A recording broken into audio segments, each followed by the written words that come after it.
Assalamualaikum warahmatullahi wabarakatuh. Perkenalkan, nama saya Baik Yunisa Larsanti dari kelas A Prodi D3 Kebidanan semester 1 tingkat 1 Poltekkes Kemenkes Mataram. Baiklah, di video ini saya akan menjelaskan sistem reproduksi wanita.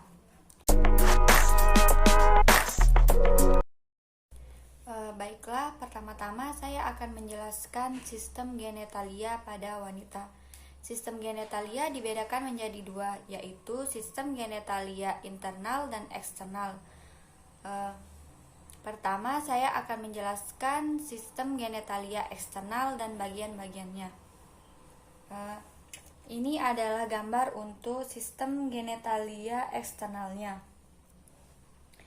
Ini tuh adalah bagian dari mons pubis. Mons pubis ini mempunyai rambut-rambut halus.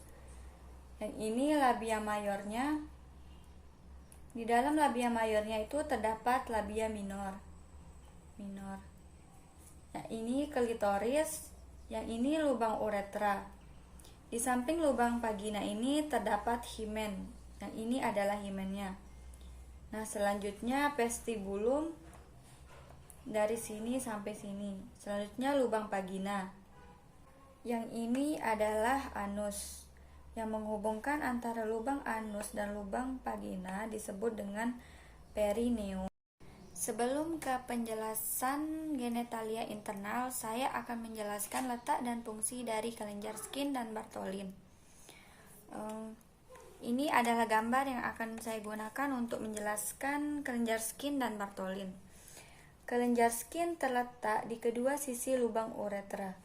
Kelenjar skin ini homolog dengan kelenjar prostat pada laki-laki. Kelenjar skin ini berfungsi untuk menghasilkan mukus.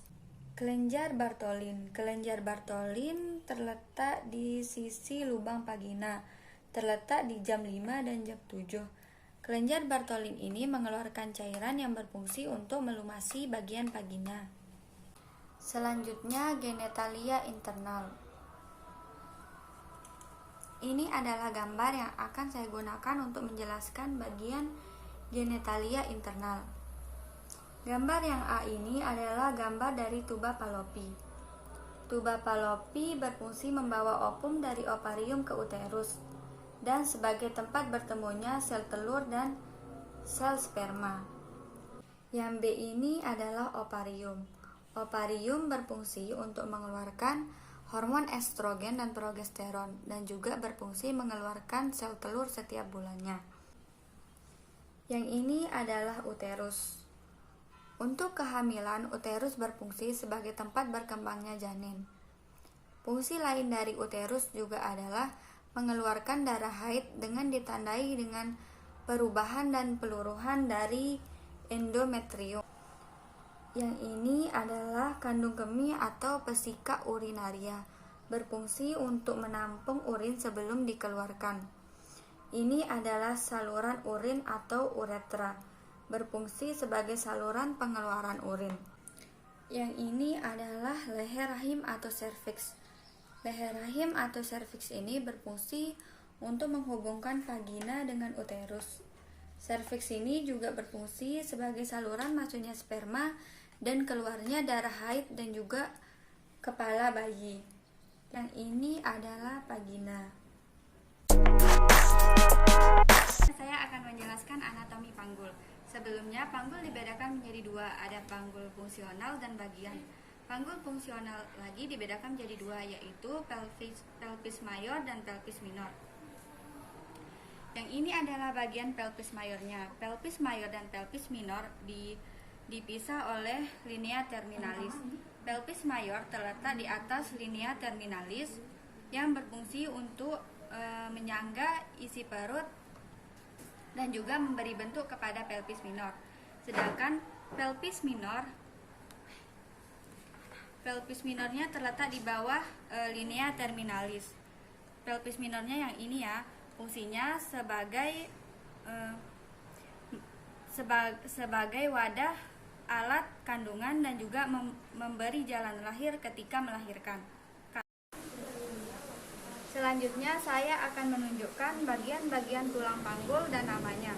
Yang ini tuh adalah os lumbal, yang ini tuh os ilium, Yang di bawah os ilium itu ada os ischium.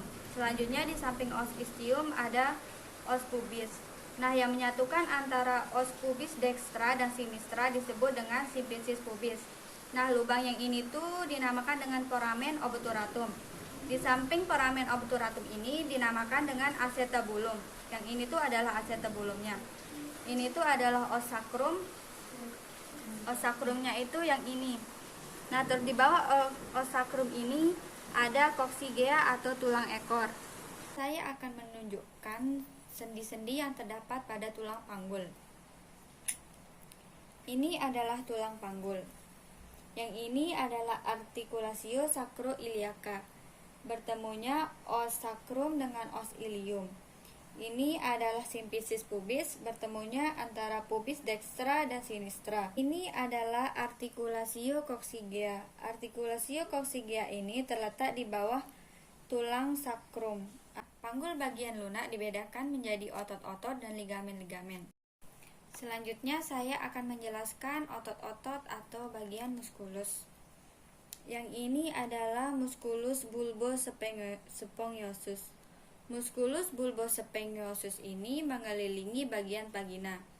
Ini adalah musculus sperinea transversus superficialis. Yang ini adalah musculus sphincter ani externus. Musculus sphincter ani externus ini mengelilingi bagian anus. Yang ini adalah musculus lepantor ani. Lepantor ani. Di sini adalah musculus gluteus maximus. Selanjutnya saya akan menyebutkan bagian-bagian ligamen yang terdapat pada tulang panggul. Ini adalah gambar tulang panggul yang tampak dari depan. Ini adalah ligamen iliolumbal. Ini ya ligamen iliolumbal.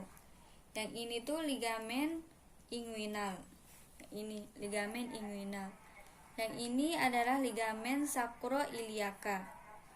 Ini ligamen sacroiliaca.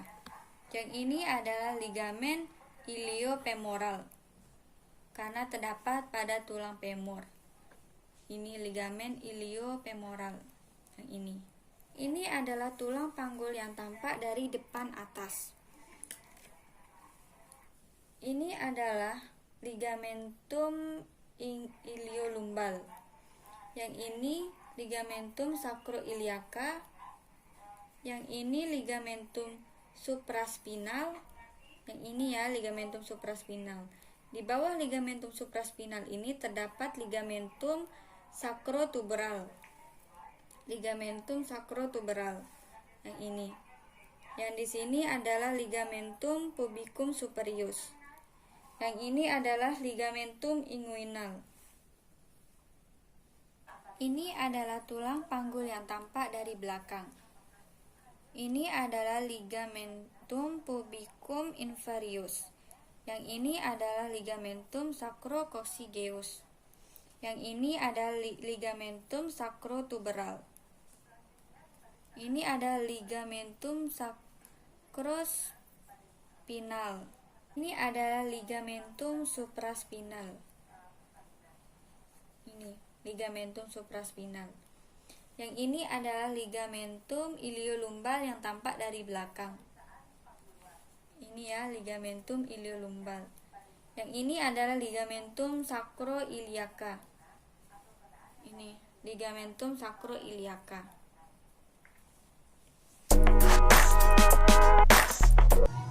Ini adalah gambar yang akan saya gunakan untuk menjelaskan bentuk panggul normal. Bentuk panggul normal yang pertama adalah bentuk panggul ginekoid. Bentuk panggul ginekoid ini ditemukan pada 41% wanita. Bentuk panggul ginekoid ini adalah bentuk panggul paling baik untuk wanita. Bentuk pintu atas panggul ini hampir bulat. Yang kedua adalah bentuk panggul android. Bentuk pintu atas panggul android ini hampir segitiga. Umumnya ditemukan pada laki-laki. Bagian belakang dari bentuk panggul ini yaitu pendek dan gepeng, sedangkan bagian depannya itu menyempit ke depan. Bentuk panggul yang ketiga adalah bentuk antropoid. Bentuk pintu atas panggul antropoid ini seperti telur tapi agak lonjong. Biasanya ditemukan pada wanita dengan perawakan tinggi dengan tungkai panjang. Panggul yang keempat adalah bentuk platypeloid. Bentuk ini jarang ditemukan pada pria maupun wanita. Saya akan menjelaskan pemeriksaan panggul luar. Tujuan dilakukannya pemeriksaan panggul luar untuk ibu hamil yaitu untuk mendeteksi adanya kelainan atau keadaan yang dapat menyulitkan saat persalinan. Ini adalah gambar untuk pemeriksaan panggul luar.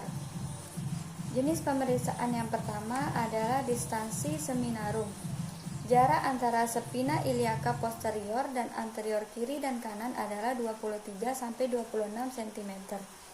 Gambar yang ini adalah pemeriksaan distansi kristarum. Pemeriksaan distansi kristarum ini adalah jarak antara krista iliaca kanan dan kiri adalah 26-29 cm.